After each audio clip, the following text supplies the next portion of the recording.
నమస్తే, welcome to Magna TV. నేను ఆదిత్య. తెలంగాణలో 75 అంశాలతో కూడినటువంటి సమగ్ర కులగణన జరుగుతున్న సంగతి మన అందరికీ తెలిసిందే. మరి ఈ అంశంలో ఎవరైతే ఎలిమినేటర్లు ఉన్నారో మరి కులగణన సమగ్ర సర్వే కోసం వెళ్తుంటే ప్రజల నుంచి అయితే కాస్త వ్యతిరేకత అయితే వస్తుంది. అది కూడా మన సోషల్ మీడియా వేదికగా మనం చూస్తూనే ఉన్నాం. మరి ఈ సమగ్ర సర్వే అనేది ప్రజలకు ఎంతవరకు ప్లస్ అవుతుంది, గవర్నమెంట్కి ఎంతవరకు యూజ్ అవుతుంది తెలుసుకునే ప్రయత్నం చేద్దాం. ప్రస్తుతానికి మనతో పాటు స్టూడియోలో ఉన్నారు ప్రముఖ అడ్వకేట్ నాగూర్బాబు గారు. సార్ని అడిగి మరి విషయాలు తెలుసుకుందాం. సార్ నమస్కారం. సార్ నమస్తే అండి.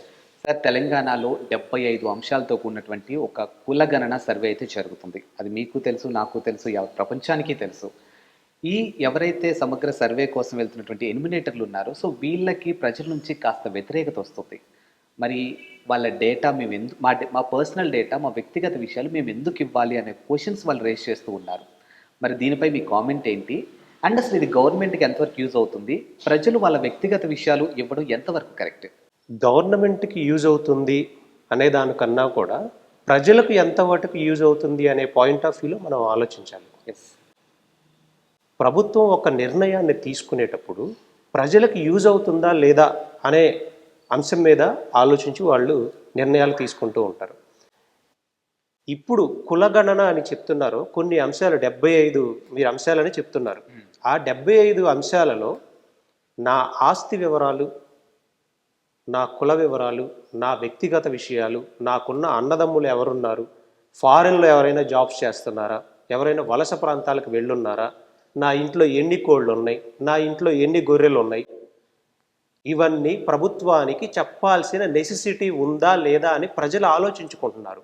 ఎందుకు? రాజకీయ పార్టీల మీద, ప్రభుత్వాల మీద ప్రజలకి నమ్మకం లేదు కాబట్టి. అది ఈ రాజకీయ పార్టీ అవ్వండొచ్చు, లేదా ఇంకొక రాజకీయ పార్టీ అయ్యి ఉండొచ్చు. ఎందుకు లేదంటే ఒక నియోజకవర్గంలో ఒక ఎమ్మెల్యేగా పోటీ చేసే వ్యక్తి సుమారుగా 30 కోట్ల నుంచి 50 కోట్లు ఖర్చు పెట్టి ప్రజలని గొర్రెల్లాగా కొంటున్నాడు. 30 కోట్లు తన దారాదత్తంగా ఖర్చు పెడతాడా? కేవలం ఈ 5 సంవత్సరాల్లో దాన్ని 300 కోట్లు నేను సంపాదించగలను అనే నమ్మకంతో. ఇది ప్రజలందరికీ, మీకు, నాకు, యావత్ ప్రపంచానికి తెలిసిన విషయం. ఇంత ఇదిగా ఉన్నప్పుడు నా డేటాని మీకు ఎలా ఇస్తాను అనే అభద్రతాభావం ప్రతి ఒక్క పౌరుడిలో ఉంది. తెలంగాణ ప్రజలలో ఉంది ఖచ్చితంగా. నా ఆస్తిపాస్తుల వివరాలు, నా వ్యక్తిగత విషయాలు, నా సోషల్ స్టేటస్, నా ఎకనామికల్ స్టేటస్, నా కార్ల వివరాలు, నా పిల్లల వివరాలు, నా పిల్లలు ఏ స్కూల్లో చదువుతున్నారనేటువంటి వివరాలు, నాకు ఆస్తి ఎలా వచ్చింది అనేటువంటి వివరాలు, నా అన్నదమ్ములు ఏ దేశంలో పనిచేస్తున్నారనేటువంటి వివరాలు, వీటన్నిటినీ నీకు ఇస్తే నువ్వు మిస్యూజ్ చెయ్యవు అన్న గ్యారంటీ నాకేమన్నా ఉందా అనే అభద్రతాభావంతో మాత్రమే ప్రజలు ఇప్పుడు ఎన్యూమినేటర్లుగా ఎవరైతే వెళ్తున్నారో వాళ్ళని ప్రశ్నించడం జరుగుతుంది. దీని ద్వారా నాకు ఏం ఉపయోగం జరుగుతుంది?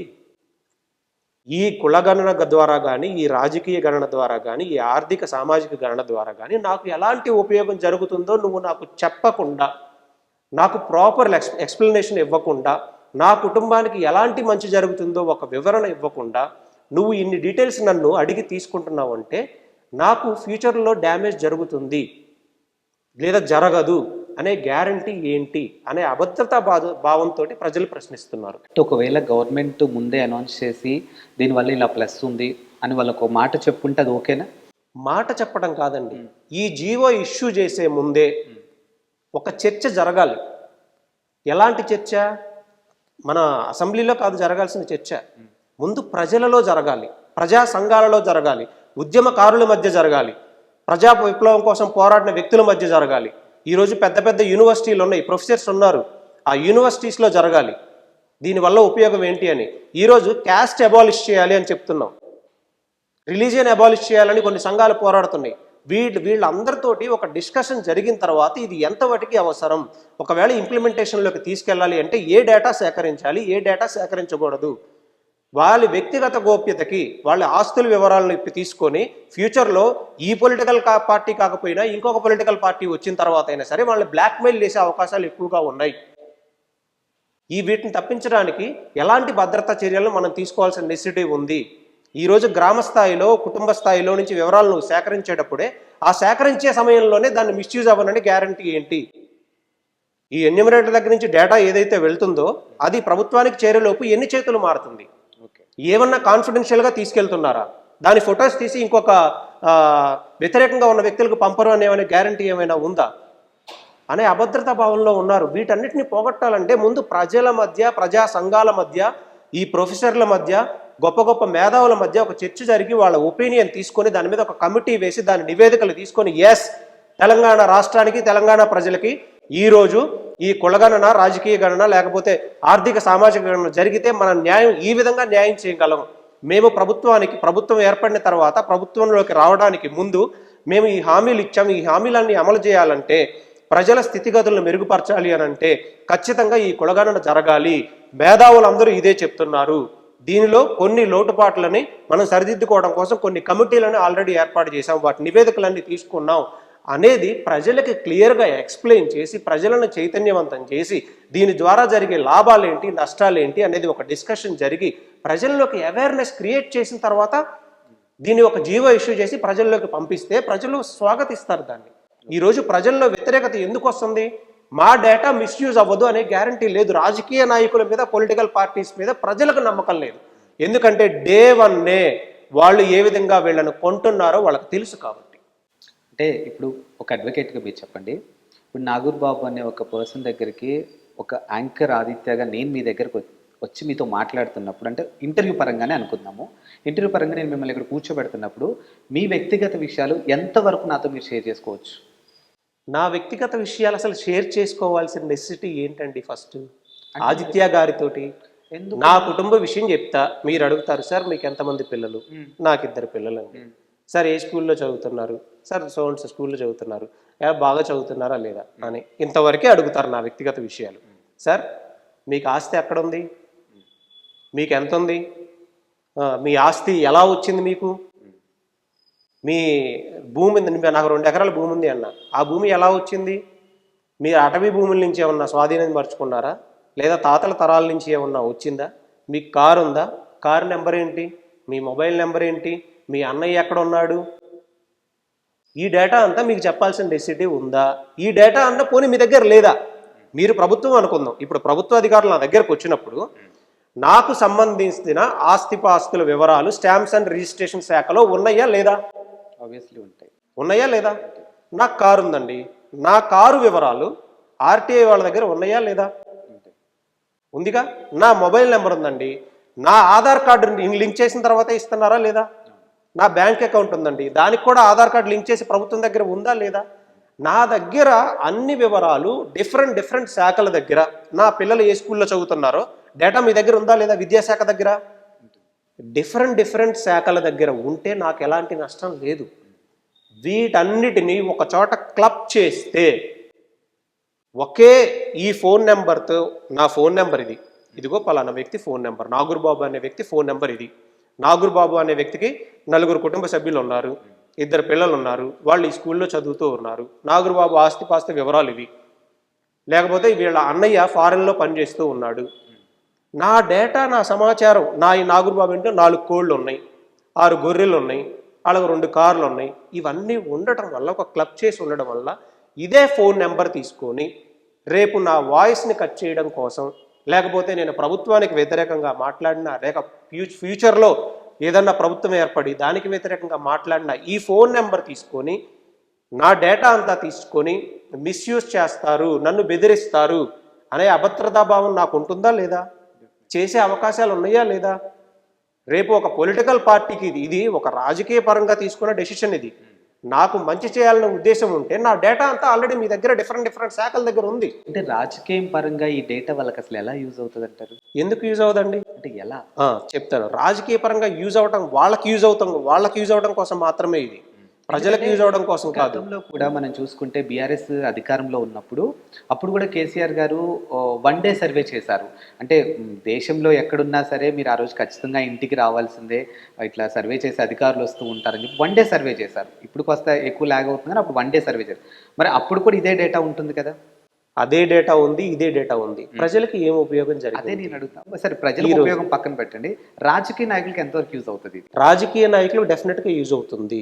ఎందుకు యూజ్ అవుతుందంటే ఏ కులంలో ఏ నిమ్న జాతుల వాళ్ళు ఎవరెవరైతే ఉన్నారు వాళ్ళని ఎలా మన గ్రిప్లో పెట్టుకోవాలి, వీడి ఆస్తులు ఎక్కడ ఉన్నాయి, వీడి ఆస్తుల వివరాలన్నీ ఎక్కడ ఉన్నాయి, వీడు రేపు మన మాట వినకపోతే వీడిని ఎలా లొంగ తీసుకోవాలి, నా అన్నయ్య ఫారెన్లో ఉన్నాడు, నేను నీ మాట వినడం లేదు, వినకపోతే వాడు వచ్చిన తర్వాత ఇక్కడ ఒక కేసు పెట్టండి, వాడే మన మాట వింటాడు. కేసులు పెట్టట్లేదా? కక్ష సాధింపుతోటి కేసులు పెడుతున్నారా లేదా? ఈరోజు కక్ష సాధింపుతోటి ఇప్పుడు రేవంత్ రెడ్డి అనే మన ముఖ్యమంత్రి గారు ఒకప్పుడు జైలుకు వెళ్ళారా లేదా? వెళ్ళారు. ఈరోజు కవిత గారు జైలుకు వెళ్ళారా లేదా? వెళ్ళారు. పొలిటికల్ పార్టీస్ ఒక పొలిటికల్ ఎజెండా తోటి ఒకళ్ళ మీద ఒకళ్ళ కేసులు పెట్టుకొని జైలుకు పంపుతున్నారా లేదా? నేను సామాన్య మానవుణ్ణి, నేను నీ మాట వినకపోతే నన్ను పంపమని గ్యారంటీ ఏమన్నా ఉందా? ఈ డేటా మిస్యూజ్ చేసి ఒక పోలీస్ ఆఫీసర్ నా ఇంటికి పంపించి, అరే నీకు ఇంత ఆస్తిపాస్తులు ఉన్నాయి, ఇది ఇల్లీగల్గా వచ్చింది, నీకు అది లేకపోతే ఈ రకంగా వచ్చింది, నేను ఇలా బెదిరించడానికి గ్యారంటీ ఏమన్నా ఉందా? లేదా ఒక రౌడీ షీటర్కి డేటా వెళ్ళదని గ్యారంటీ ఏమన్నా ఉందా? దీని సెక్యూరిటీ ఏంటి? అంటే మీరు అన్నట్టు ఒక కాయిన్కి బొమ్మ బొరుసు రెండు ఉంటాయి, అది మీకు కూడా తెలుసు. అవును. సో మరి మీరు ఈ వేలోనే ఎందుకు చూస్తున్నారు? దానికి ఇంకో వే ఉండొచ్చు కదా. ఆ ఉపయోగం ఏంటి చెప్పండి. నేను అంటే నాకు తెలియదు, బట్ నేను ఇది అనుకుంటున్నాను, నా ఒపీనియన్ మీతో షేర్ చేసుకుంటున్నాను. ఇప్పుడు నాగూర్ బాబు గారు ఉన్నారు, ఏదో కష్టాల్లో ఉన్నారు. నేను నాగూర్ బాబు గారికి హెల్ప్ చేయాలి అని అంటే ఆయన డేటా నాకు కావాలి కదా. ఆయన ఏ కష్టంలో ఉన్నాడు, ఆయనకి మనీ ఎంత నీడ్ ఉంది, పోనీ మనీ కాకపోయినా ఇంకా నా సైడ్ నుంచి ఆయనకి నేను ఎంతవరకు హెల్ప్ చేయగలుగుతాను, ఇలాంటి ప్రతి ఇన్ఫర్మేషన్ నా దగ్గర ఉంటేనే కదా నేను మీకు హెల్ప్ చేయగలిగేది. నా ఇన్ఫర్మేషన్ మీ దగ్గర లేదని మీరు ఒప్పుకుంటున్నారా? ప్రభుత్వం ఒప్పుకుంటుందా? నేను చెప్తున్నాను, నా పిల్లోడు స్కూల్కి వెళ్ళేటప్పుడు నా ఎకనామికల్ స్టేటస్ సర్టిఫికేట్ ఇస్తున్నాను, గవర్నమెంట్ ఆఫీస్లో అప్లై చేస్తున్నాను, ఎంఆర్ఓ పర్సన్ ఇంటికి పంపించి వాళ్ళు ఎకనామికల్గా పూర్ ఉన్నారా లేదా అని తీసుకున్న తర్వాత మాత్రమే నాకు సర్టిఫికేట్ ఇస్తున్నాడు, నా ఎకనామికల్ స్టేటస్ సర్టిఫికేట్. దాన్ని తీసుకొని నా పిల్లల అడ్మిషన్ నేను తీసుకుంటున్నా. ఆ రోజు నీకు కావాల్సింది నా పిల్లల స్కూల్ నా ఆర్థిక స్థితిగతులు నిజంగా వీళ్ళు పేదరికానికి బిలో ప్రావర్టీ ఉన్నారా లేదా అనేది మాత్రమే ఆ రోజు కావాల్సిన డేటా నువ్వు తీసుకొని సర్టిఫికేట్ ఇష్యూ చేస్తున్నావు, నా పిల్లల్ని స్కూల్ అడ్మిషన్ ఇస్తున్నావు. నేను ఐఐటీలో చేరాలన్నా ఇంకొక దానిలో చేరాలన్నా కానీ నా రిజర్వేషన్ బేస్ చేసుకొని నువ్వు ఇస్తున్నావు. నా డేటా అంతా నీ దగ్గర ఉంది, దాన్ని ఒక వేదికలోకి తీసుకొని రావటం ఎంతవరకు న్యాయం? మిస్యూజ్ అయ్యే అవకాశాలు ఉన్నాయి.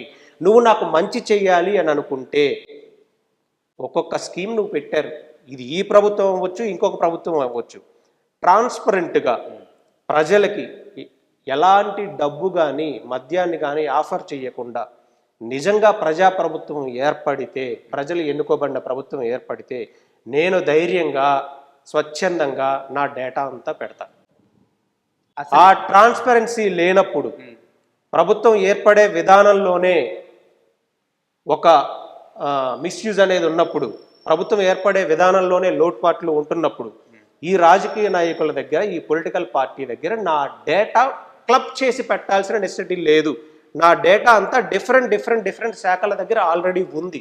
ఒక్కొక్క స్టేజ్ వైజ్గా ఉంటుంది. నా పిల్లల్ని స్కూల్లో జాయిన్ చేయాలంటే ఈ స్టేజ్లో ఈ సర్టిఫికేట్ అవసరం, నేను ఈ స్కీమ్కి అప్లై చేయాలంటే, నేను ఐఐటీలో కాలేజీలో జాయిన్ అవ్వాలంటే నాకు ఈ సర్టిఫికేట్స్ అవసరం. ఎంఆర్ఓ వస్తున్నారు, వాళ్ళ ఇంటికి పంపిస్తున్నారు, వెరిఫై చేస్తున్నారు, ఇది చేస్తున్నారు. ఈరోజు పథకాలు ఇస్తున్నారు అని అంటే ఏ స్కీమ్ ఇస్తున్నా కానీ నా స్టేటస్, మీరు ఒక రాజకీయ పార్టీ మొదటి రోజు ఇచ్చేటువంటి హామీ పేపర్ ఈరోజు తీసి ముందు పెట్టండి. అది టీఆర్ఎస్ అయినా, లేకపోతే కాంగ్రెస్ అయినా, లేకపోతే బీజేపీ అయినా, ఏదైనా సరే డే 1 ఏముంటుందో తెలుసా? ప్రతి పేదవాడికి ఇల్లు లేని వాడికి ఇల్లు అంటారు. దాని కింద టర్మ్స్ అండ్ కండిషన్స్ ఏమీ ఉండవు. ఈరోజు తెలంగాణలో ఇల్లు లేని వాళ్ళు ఎంతమంది ఉన్నారు, ఎంతమందికి ఇచ్చారు? మీ స్టాటిస్టిక్స్ మీరు బయట పెడుతున్నారా? పెట్టరు. గృహలక్ష్మి పేరు మాత్రమే మహాలక్ష్ములు, మనం మహాలక్ష్ములు చేస్తామంటారు. ఎంతమంది గృహలక్ష్ములుగా చేస్తున్నారు? ఎందుకు ఇంకా పేదరికం అలాగే ఉంది? తెలంగాణలో 26,000 ప్రభుత్వ పాఠశాలలు ఉన్నాయి. ప్రభుత్వ పాఠశాలల్ని బాగు చేయకుండా, ప్రభుత్వ పాఠశాలల్లో చెప్పేటువంటి విద్యా విధానాన్ని మార్చకుండా, ప్రభుత్వ పాఠశాలల్లో వసతులను మార్చకుండా, పాఠశాల విద్యా విధానంలో రెవల్యూషనరీ మార్పులు తీసుకొని రాకుండా ఏ విధంగా నాకు మంచి చేస్తారు నా డేటా తీసుకొని? ఈరోజు తెలంగాణలో ప్రభుత్వ హాస్పిటల్స్ ఉన్నాయి. ప్రభుత్వ హాస్పిటల్స్ని మెరుగుపరచకుండా, ప్రభుత్వ హాస్పిటల్స్లో ఫెసిలిటీస్ మెరుగుపరచకుండా ఏ విధంగా నా డేటా తీసుకొని మంచి చేస్తారు? మీరు చెప్పిన వాటిని ఫస్ట్ చెయ్యండి. వాటిని చేసి అమలు ఏం చేయాలో మీకు తెలుసు.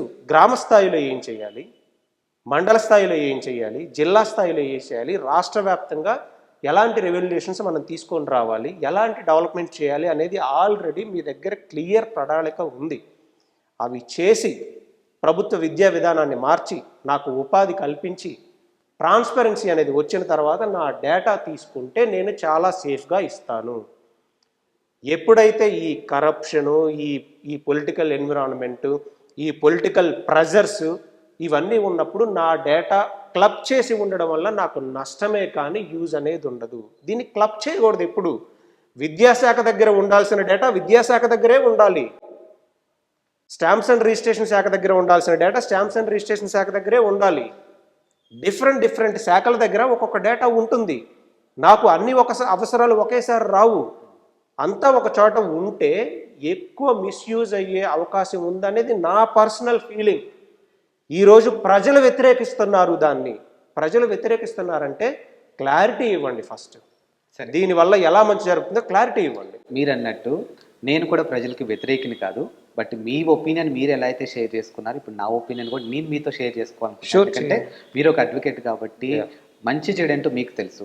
మీరు అన్నారు గవర్నమెంట్ ఫామ్ అవుతున్న డే 1 లోటుపాట్లు అనేవి ఉంటున్నాయి, లోపాలు అక్కడి నుంచే స్టార్ట్ అవుతున్నాయి.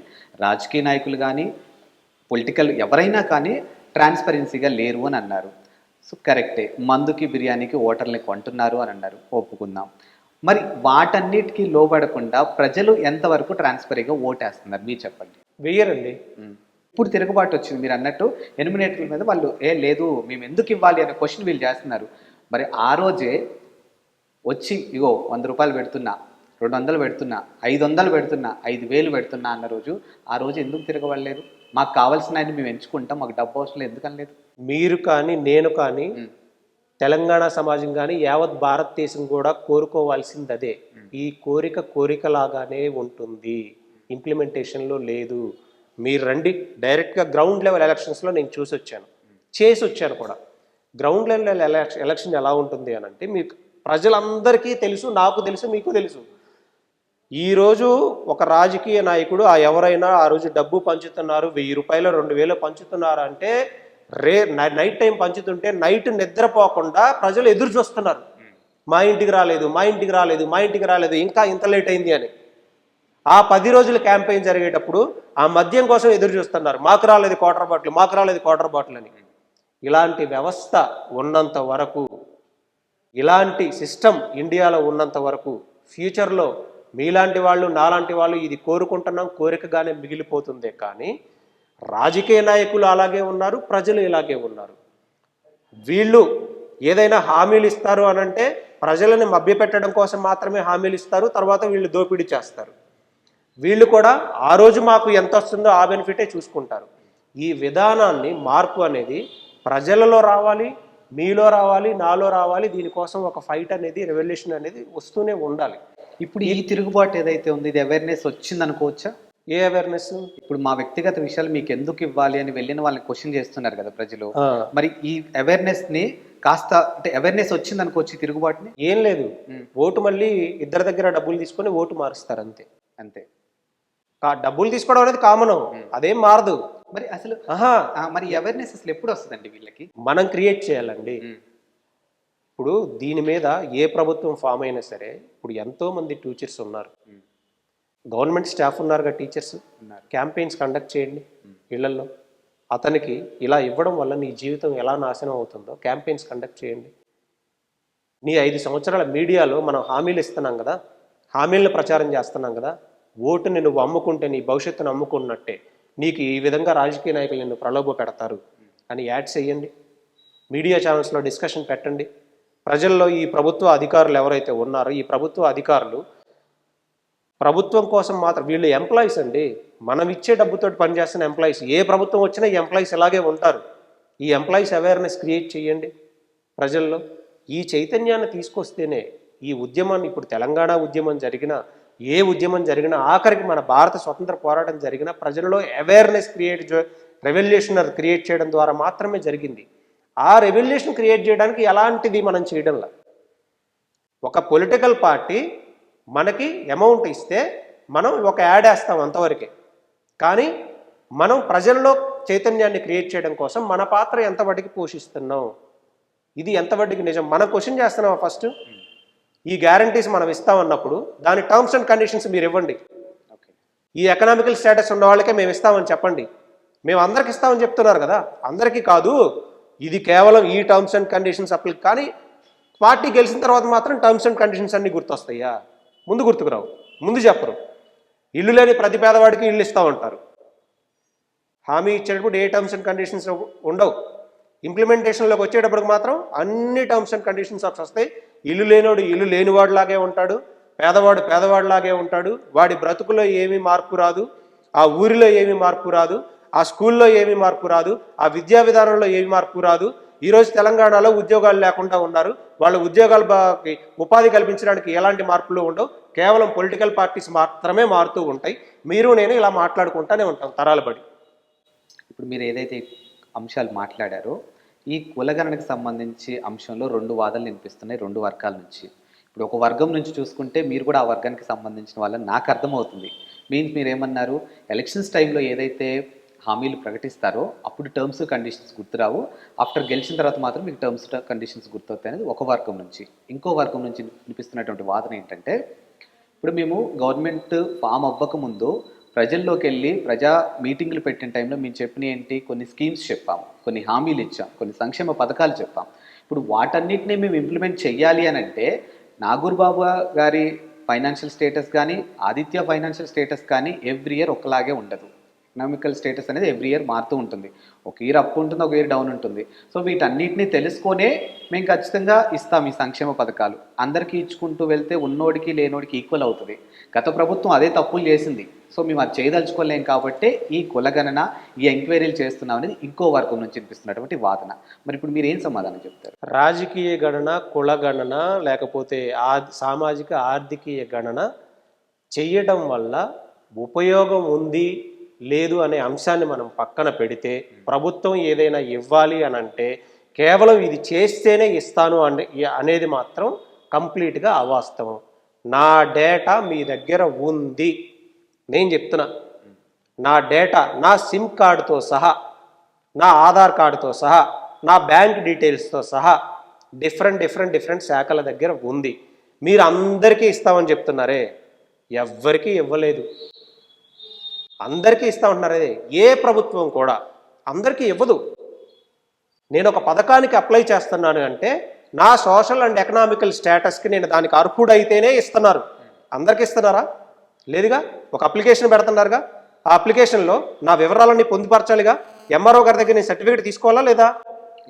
ఎంఆర్ఓ వ్యక్తి డ్యూటీ ఏంటి? సర్టిఫికేట్ ఇష్యూ చేసే ముందు ఈబీసీ సర్టిఫికేటో, లేదా ఎకనామికల్లీ బ్యాక్వర్డ్ సర్టిఫికేటో, లేదా ఎస్సీ సర్టిఫికేటో, లేకపోతే ఒక రిజర్వేషన్ సంబంధించిన సర్టిఫికేటో ఇచ్చేటప్పుడు ఎంఆర్ఓ డ్యూటీ ఏంటి? ఎంఆర్ఓ కన్సర్న్డ్ పర్సన్ని ఇంటికి పంపించి వాళ్ళ వివరాలన్నీ తెలుసుకున్న తర్వాతే మాత్రమేగా సర్టిఫికేట్ ఇష్యూ చేస్తుంది. ఆ పథకానికి నేను ఎలిజిబిలిటీ అనుకున్న తర్వాత మాత్రమేగా ఇస్తుంది. ఇక బ్యారియర్ ఏంటి నీకు నాకు మధ్య? ఏమన్నా ఉందా? బ్యారియర్ ఏం లేదు. ఇది ఉంటేనే ఇస్తారు అనేది అవాస్తవం. దీనికి దానికి లింకే లేదండి. మీరు చెప్పిన హామీ ఏంటి? ఇంతకుముందు ప్రీవియస్ గవర్నమెంట్ చెప్పిన హామీ ఏంటి? తెలంగాణలో మండలానికి ఒక ఇంటర్నేషనల్ స్కూల్ పెడతామన్నారు. దానికి నా డేటాకి సంబంధం ఉందా? తెలంగాణలో 26,000 స్కూళ్ళు పాఠశాలలు ఉన్నాయి, ప్రభుత్వ పాఠశాలలు ఉన్నాయి. ఈ 26,000 స్కూళ్ళ ఈ పాఠశాలల్ని మెరుగుపరచడం కోసం నా డేటా అవసరమా? ఈ విద్యా విధానాన్ని మార్చడం కోసం, పిల్లల భవిష్యత్తుని బంగారు భవిష్యత్తుగా చేయడం కోసం నా డేటా అవసరం ఉందా? ఈ విద్యా విధానంలో మార్పు చెందకుండా ఇంగ్లీష్ మీడియం స్కూల్స్ కానీ, లేకపోతే ఇంకా విద్యలో రెవల్యూషనరీ థాట్స్ తీసుకొని రాకుండా నా డేటా అవసరం, నా డేటాతో పనుందా? ఇక్కడ ప్రభుత్వ హాస్పిటల్లో వసతులను మెరుగుపరచడం కోసం నా డేటా అవసరం ఉందా? నాకు గ్యాస్ సిలిండర్ ఇవ్వాలి అని అంటే నా ఎకనామికల్ స్టేటస్ని అన్ని ఎంక్వైరీ చేసుకునే ఇస్తున్నారు. కానీ ఈరోజు తెలంగాణలో ఉన్న ప్రతి ఇంటికి ఇస్తున్నారా? లేదు కదా. నాకు ఉద్యోగం ఇవ్వాలి అని అంటే నా రిజర్వేషన్ బేస్ చేసుకొని, నా మెరిట్ని బేస్ చేసుకొని మాత్రమే ఇస్తున్నారు. కానీ అందరికీ ఉద్యోగాలు ఇస్తున్నారా? లేదు కదా. ఒక్కొక్క స్థాయిలో ఒక్కొక్క లెవెల్లో డేటా అనేది మీరు చెప్పిన హామీలను అమలుపరచడం కోసం ఇది ఉంటేనే నేను చేయగలను అనేది అవాస్తవం. ఇది ఈ పొలిటికల్ పార్టీ అయినా ఉండొచ్చు, ఇంకొక పొలిటికల్ పార్టీ అయినా ఉండొచ్చు, దేశంలో ఏ పొలిటికల్ పార్టీ అయినా అయి ఉండొచ్చు. నా డేటా లేదు అనొద్దు. నా డేటా మీ దగ్గర ఉంది, నాకు ఎలిజిబుల్ అయితేనే ఇస్తున్నారు. నా అంశం ఏంటంటే, నా ఉద్దేశం ఏంటంటే, ఇది క్లబ్ చేయడం వల్ల, కరప్టెడ్ పొలిటీషియన్స్ ఉండడం వల్ల, నేను కూడా ఓటుకు డబ్బులు తీసుకొని ఓటేయడం వల్ల, కక్ష సాధింపుతోటి ఈ డేటా మిస్యూజ్ ఏ స్థాయిలో అయినా జరిగే అవకాశం ఉంది. ఇంకొకటి, డేటా ఎలా అప్డేట్ చేస్తారండి? దానికి ఏమైనా మెకానిజం పెట్టారా? ఈరోజు కులగణన చేస్తారు, ఈరోజు నా ఎకనామికల్ స్టేటస్ తీసుకుంటారు. ఇప్పుడు కార్పొరేట్ సంస్థలు ఎంఐఎస్ రిపోర్ట్ అని డైలీ ఒకటి అప్డేట్ చేస్తూ ఉంటారు. ఈరోజు నా కారు అమ్మేసుకున్నా, నా డేటా వెళ్ళి ప్రభుత్వానికి చెప్పాలా? ఎవరికి చెప్పాలి? ఎలా అప్డేట్ చేయాలి? దాని నియమాలు ఏమన్నా ఉన్నాయా? దాని గైడ్లైన్స్ ఏమన్నా ప్రజలకు చెప్పారా? నా పొలం అమ్ముకున్నా, ఈరోజు నా దగ్గర ఆస్తిపాస్తులు ఉన్నాయి, నేను అమ్ముకున్నా, మరి దాని డేటా ఎలా అప్డేట్ చేస్తారు? దాని మెకానిజం ఏమన్నా చెప్పారా? ఈరోజు నీ దగ్గర ఎన్ని కోళ్ళు ఉన్నాయి అనే అంశాన్ని కూడా పెట్టారు. ఎన్ని పందులు ఉన్నాయి అని అడుగుతున్నారు, ఎన్ని గొర్రెలు ఉన్నాయి అని అడుగుతున్నారు. నేను అమ్మేసుకున్నా, లేదా దావత్ వచ్చింది, నా కుటుంబంలో 10 సభ్యులు మెడుగును కోసుకొని తిన్నా. ఎలా అప్డేట్ చేయాలండి దీన్ని? ఈ మెకానిజం గురించి మాట్లాడండి. మీ బైక్ అమ్ముకున్నారు, ఎలా అప్డేట్ చేయాలి? ఈ ఎంఐఎస్ రిపోర్ట్లో ఎలా అప్డేట్ చేయాలి? నువ్వు ఎన్ని సంవత్సరాల తర్వాత మళ్ళీ ఈ కులగణాంకాలు చేస్తావు? పోనీ విలేజ్ స్టాటిస్టిక్స్ అనే ఉన్న డేటా అధికారులు ఏమన్నా మానిటరింగ్ సిస్టమ్ పెట్టారా? పెట్టండి. నేను గణన చేయొద్దు అంటలా, గణన చేయాలి, రెగ్యులర్ అప్డేట్ అయ్యే విధంగా ఉండాలి. ఆ రెగ్యులర్ అప్డేట్ లేనప్పుడు ఇది ఏ 10 సంవత్సరాల తర్వాత 20 సంవత్సరాల తర్వాత నేను అప్డేట్ చేస్తానంటే, ఈరోజు ఒక రైతు ఉన్నాడు, రైతు దగ్గర ఈరోజు 10 ఎకరాల పొలం ఉంది, తన ఆర్థిక స్థితిగతులు బాగోలేక అమ్ముకున్నాడు. నిజంగా 1 సంవత్సరం తర్వాత అతను బిలో ప్రావర్టీలోకి వెళ్ళిపోతే తను చేయగలడా? ఈ డేటా అంతా అప్డేట్ చేయించగలడా? దాని మెకానిజం ఏమన్నా సెట్ చేశారా? నేను ఏమంటానంటే, డేటా కలెక్ట్ చేయడంలో తప్పు లేదు, కానీ మిస్యూజ్ చేసే అవకాశాలు ఉన్నాయి. ఎలాంటి ప్రొటెక్షన్ ఇస్తారో ప్రజలకు చెప్పండి. దీని ద్వారా పథకాలు మీరు ఏదైతే చెప్తున్నారో, ఈ స్కీమ్స్ చేయడానికి, ఈ సంక్షేమ పథకాలు నేను ఇలా చేర్చాలనే ప్రణాళికని మీరు ప్రజల్లోకి తీసుకెళ్ళండి, ప్రజలని చైతన్యవంతం చేయండి. దీన్ని నైట్కి నైట్ జియో ఇష్యూ చేయకుండా ప్రజల మధ్య డిస్కషన్ తీసుకొని వచ్చి అవేర్నెస్ క్రియేట్ చేయండి. దీని మీద కమిటీలు వేయండి, ఈ కమిటీల నుంచి ఒపీనియన్స్ తీసుకోండి. క్యాస్ట్ అబాలిషన్స్, రిలీజియన్ అబాలిష్ అనే సంఘాలు ఉన్నాయి, వాటి గురించి కూడా తీసుకోండి. ఇప్పుడు వాళ్ళు హైకోర్టుకు వెళ్ళి ఎందుకండి మరి నో క్యాస్ట్ నో రిలీజియన్ అనే కాలంని 75 అంశాల్లో పొందుపరిచారు? అవసరం లేదుగా. ఇప్పుడు ఈరోజు నో క్యాస్ట్ నో రిలీజియన్, నా మతం నేను చెప్పను, నా క్యాస్ట్ నేను చెప్పను అనే కొన్ని సంఘాలు ఉన్నాయి. నువ్వు ముందుగా వాళ్ళతో డిస్కషన్ చేసుంటే, ఈ సంఘాల ఒపీనియన్స్ అన్ని తీసుకుంటే, నువ్వు పొందుపరిచిన 75 అంశాల్లో ఖచ్చితంగా అది ఉండేదిగా. ఎందుకు హైకోర్టు వరకు మళ్ళీ వాళ్ళు దాన్ని సాధించాల్సిన అవసరం ఏర్పడింది? ఒపీనియన్ అంటే ఒక డెసిషన్ తీసుకునేటప్పుడు గ్రామ స్థాయిలో, క్షేత్రస్థాయిలో, మండల స్థాయిలో, జిల్లా స్థాయిలో అందరితోటి ఒక కమిటీలు ఏర్పాటు చేసి దీనివల్ల ఇలా చేయొచ్చని వాళ్ళకి అవేర్నెస్ తీసుకెళ్తే ఈరోజు ప్రజలు మాట్లాడరు. నా భద్రత ఇలా, నేను ప్రొటెక్షన్ ఇస్తాను, మీ డేటాకి నేను భద్రత ఇస్తున్నా, it's my guarantee, it's a clear secured data, ఈ డేటా ఎక్కడా మిస్యూజ్ అవ్వదు. ఈ స్టేజ్లో ఇప్పుడు ఒక ఓటు వేసిన మనం ఓటు వేస్తున్నాగా, బ్యాలెట్ బాక్సులకి ఎంత సెక్యూరిటీ ఉంటుందో కౌంటింగ్ అయ్యే వరకు ఈ డేటా అంతే సెక్యూర్డ్గా ఉంటుంది అనే కాన్ఫిడెన్స్ని ప్రజల్లో క్రియేట్ చేయండి, డెఫినెట్గా ఇస్తారు. ఈరోజు నేనేమనంటం లేదు, ప్రజలు ఏమనంటున్నారంటే ప్రజల్లో అభద్రతా భావం ఉంది కాబట్టి మాట్లాడుతున్నారు. ఈరోజు నేను మాట్లాడడం గురించి కాదు కదా, ప్రజలు మాట్లాడుతున్నారు కదా, దాని గురించి దాన్ని క్రియేట్ చేయండి. క్రియేట్ చేసిన తర్వాత దాని సెక్యూరిటీ ఇవ్వండి, మిస్యూజ్ అవ్వదనే గ్యారంటీ ఇవ్వండి. ఒకవేళ కేవలం ఈ సంక్షేమ పథకాల కోసం మాత్రమే మీ డేటా తీసుకుంటున్నామంటే ఆ సంక్షేమ పథకాలకి దీనికి ఉన్న లింక్ ఏంటో చెప్పండి. అది లేకపోతే ఈ హాస్పిటల్స్ డెవలప్ చేయరా? తెలంగాణలో మీరు చెప్పినటువంటి మండల స్థాయిలో మండలానికి ఒక ఇంటర్నేషనల్ స్కూల్ అని చెప్పారు. ఆ ఇంటర్నేషనల్ స్కూల్స్కి ఈ డేటాకి ఏమన్నా సంబంధం ఉందా? లేదు. సో ప్రజలని మభ్యపెట్టే ప్రయత్నాలు చేయొద్దు. దయచేసి ప్రజలకి క్లియర్ ఎక్స్ప్లెనేషన్ ఇవ్వండి. ప్రజలకంటే నాకు ఇవ్వండి ఫస్ట్ క్లారిటీ. నాకు ఎలా ఈ డేటా ద్వారా నా భవిష్యత్తు ఎలా ఉండబోతుంది, నా భవిష్యత్తు ఎలా మారుతుంది, పేదవాడిని పెద్దోడు ఎలా చేస్తారు, నాకు క్లారిటీ ఇవ్వండి, నేను ఇస్తా డేటా. నేను ఇవ్వనంటలేదే. మీరు గవర్నమెంట్కి ప్రశ్నిస్తున్నారా? గవర్నమెంట్ని కాదు, నేను పాలసీని ప్రశ్నిస్తున్నా. సరే, పాలసీని డైరెక్ట్ ప్రశ్న. పాలసీని ప్రశ్నిస్తున్నా. నా భద్రతకి భంగం కలగదు అనే గ్యారంటీ నాకు ఎలా ఇస్తారు, ఎలా ఇష్యూర్ ఇస్తారు? ఎన్యూమిలేటర్ల ద్వారా ఒక పేపర్లో మీరు అన్ని డేటా తీసుకొని వెళ్తున్నారు. It's a highly confidential data. ఎంత సెక్యూర్డ్గా ఉండాలి? ఒక బ్యాలెట్ బాక్స్లోని ఎలా తీసుకెళ్తున్నారో అంతే కాన్ఫిడెన్షియల్గా సెక్యూర్డ్గా మీ డేటా సేవ్ చేయగలుగుతున్నాం అని నేను క్వశ్చన్ చేస్తున్నా. పాలసీని క్వశ్చన్ చేస్తున్నా. మీరు ఏ డిస్కషన్స్ పెట్టి గ్రామ స్థాయిలో, మండల స్థాయిలో ఎలాంటి కమిటీలు, పెద్ద పెద్ద ప్రొఫెసర్స్ ఉన్నారు యూనివర్సిటీలో, ఆ ప్రొఫెసర్స్ మధ్య, కుల సంఘాల మధ్య, లేకపోతే ఈ క్యాస్టబుల్ సంఘాల మధ్య ఎలాంటి డిస్కషన్స్ పెట్టి ఈ డెసిషన్ తీసుకున్నారు? ఒకవేళ ఈ డేటాని రెగ్యులర్గా అప్డేట్ చేయడానికి ఎలాంటి మెకానిజం పెట్టారు? ఇది ఒక గొప్ప పాలసీ అని నేను అంటున్నానండి. ఈ గొప్ప పాలసీని ఇంప్లిమెంటేషన్లో ఎలాంటి మిస్యూజ్ జరగదనే గ్యారంటీస్ని, అప్డేటింగ్ సిస్టమ్ని ఇవన్నీ పెట్టిన తర్వాత ప్రజల్లోకి తీసుకెళ్ళాలి. 4 రోజులు టైం పెట్టేసేసి మీరు ఇవ్వండి, చచ్చినట్టు ఇవ్వాల్సిందే అని అంటే నాకు ఇన్సెక్యూరిటీ ఫీలింగ్ కలుగుతుంది. మిస్యూజ్ అవ్వదనే గ్యారంటీ నాకేం లేదు. ఈరోజు నా వాయిస్ నేను మాట్లాడాను. నా తమ్ముడు ఫారెన్లో ఉన్నాడు. నా వాయిస్ కట్ చేయడానికి ఫారెన్ నుంచి వచ్చిన వెంటనే, అరే ఆడి తమ్ముడిని ఇరికించండి, ఒక కేసు పెట్టి, ఆడే సైలెంట్ అయిపోతాడు. వాడి వాయిస్ కట్ చేయాలనే ప్రయత్నం జరగదా? ఆ గ్యారంటీ నాకు లేదండి. ప్రజల ఇన్సెక్యూరిటీ ఇది. ఆ ఇన్సెక్యూరిటీస్ని పోగొట్టాల్సిన బాధ్యత, క్లియర్ ఎక్స్ప్లెనేషన్ ఇవ్వాల్సిన బాధ్యత పాలసీ మేకర్స్ మీద ఉంది. ఆ పాలసీని ఇంప్లిమెంటేషన్ చేసేటప్పుడే వాళ్ళు చాలా క్లియర్గా అన్ని స్టేజెస్లో డిస్కషన్స్ చేసి మిస్యూజ్ అవ్వదనే గ్యారంటీ ఇచ్చి, ఎలా దాని ద్వారా మనకు మంచి జరుగుతుంది ఎక్స్ప్లెనేషన్ చేసిన తర్వాత I'm ready to give my data. So కులగణనకి సంబంధించినటువంటి ప్రజల్లో ఉన్నటువంటి ఇన్సెక్యూరిటీ ఏదైతే ఉందో దానికి సంబంధించినటువంటి క్లియర్ అంశాలు గవర్నమెంట్ వెల్లడిస్తే బాగుంటుంది అని చెప్పేసి అడ్వకేట్ నాగూర్బాబు గారు మనతో షేర్ చేసుకున్నారు. అండ్ ఈ టైం మాకు ఇచ్చినందుకు thank you sir. Thank you so much. Thank you so much.